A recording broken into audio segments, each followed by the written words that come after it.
So guys, welcome to a brand new video. Today I'm going to show you guys how you can make really awesome videos by just using your phone.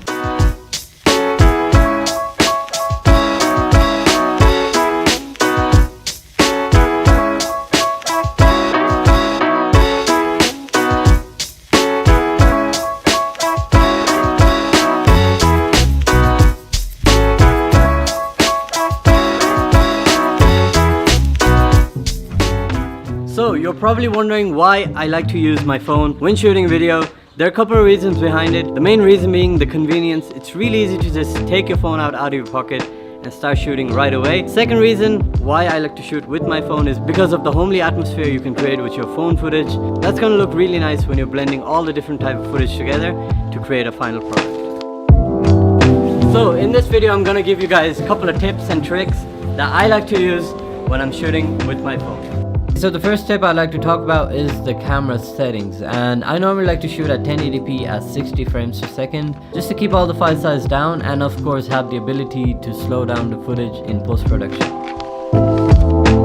So another quick tip I'd like to briefly talk about is you have to shoot in a landscape mode. So what essentially happens when you shoot in portrait mode is that you're gonna get this really annoying bars, like black bars at the side, and when you go on and scale the footage you're going to lose a lot of image quality. So always choose landscape and you're going to have no problems regarding the quality of your footage.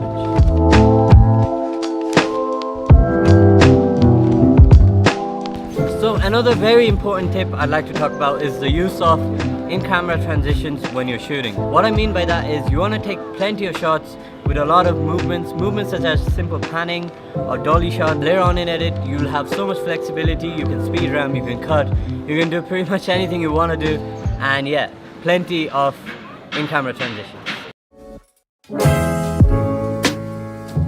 So another important tip I like to talk about is you have to make the most out of what your phone offers.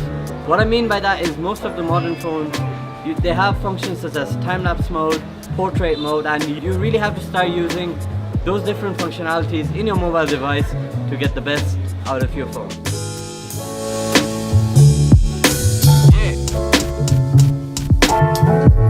So the last few tips I'd like to talk about is the use of dedicated video apps that allows you to manually change ISO, shutter speed and aperture. This is so that you don't experience any random changes of exposure in your footage while you're shooting.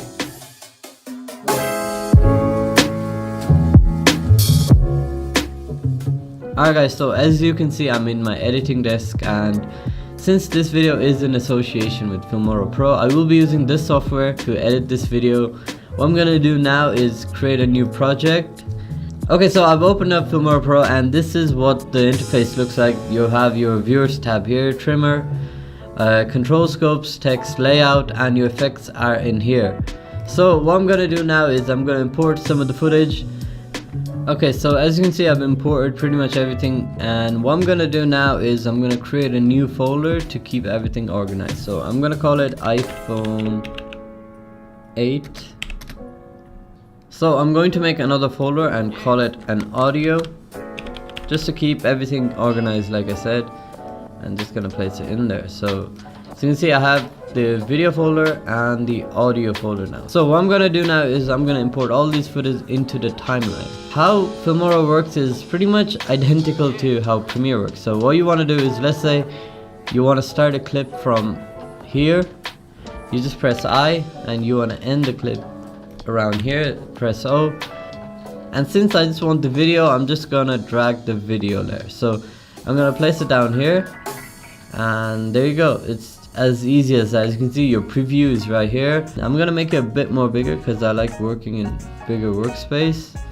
Okay, so what I'm gonna do now is I'm gonna do the same process for every single footage, just so I select everything and I know what I'm working with. So what I'm going to be doing now is I'm gonna try and reposition pretty much all these shots so that they match, and I'm gonna explain to you guys why I'm doing this process. So what I've done here is I've created these 6 different sequences which I'm going to be using footage from to create a final sequence. So as you can see from the sequence, this little sequence has all the shots that is either panning this way or panning this way. this shot is panning from left to right, this shot is panning from left to right, this shot is panning from, so that is all the footage that I have that is panning from left to right. And in this sequence the camera is panning from up to down, so up to down or down to up. So what I can essentially do is I can just reverse the shot and create that up to down motion. So this is down to up to down, up to down, down to up. So what I'm going to be doing in the final sequence is that I'm going to be speed ramping the start and the end. So once I speed ramp the both ends, I'm going to get that really smooth up to down motion. So now I am planning to create the final sequence, and I want to place shots in a way that there's a story behind it. So I'm looking for an establishing shot first. I think this is a pretty good shot to start with. So what I want to do with this shot is I want to make it into a slow-mo, and I'm going to set the speed to about 50%. Right, so as you can see it has smoothened up. So I've left 2-second gap here just to place the text at the end, and what I want to do with this shot is I want it to kind of fade from black. So I'm going to go to transform, go to opacity, go to the first frame, set the opacity to 0, hit the keyframe button, go about roughly 1 second in and set the opacity to 100. So what this essentially does, it just kind of fades from black into the actual footage. So I think I'm gonna make this a bit longer, so just gonna drag the keyframe, and that's looking pretty good. So what I'm going to be doing now is I'm gonna create a speed ramp between these two clips. So there are a couple of different ways to do speed ramps in Filmora Pro. How I like to do is by simply cutting the end and the start of the shot I want the transition to be in. So after I cut out both the clips, I'm gonna right click, go to speed duration, and I'm gonna set this to around 250%. What I'm gonna do now is I'm gonna follow the same step to ramp up the end and the start of this shot.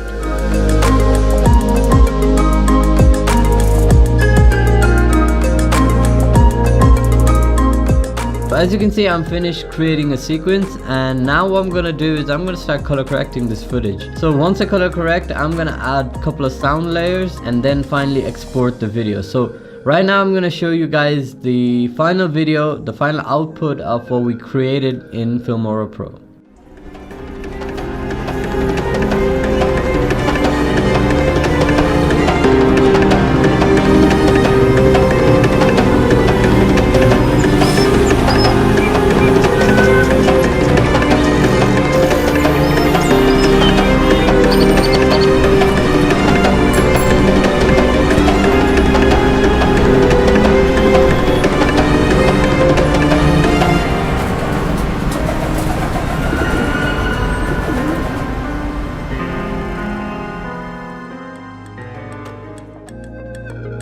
So guys, this is what we created with the iPhone footage on the Filmora Pro.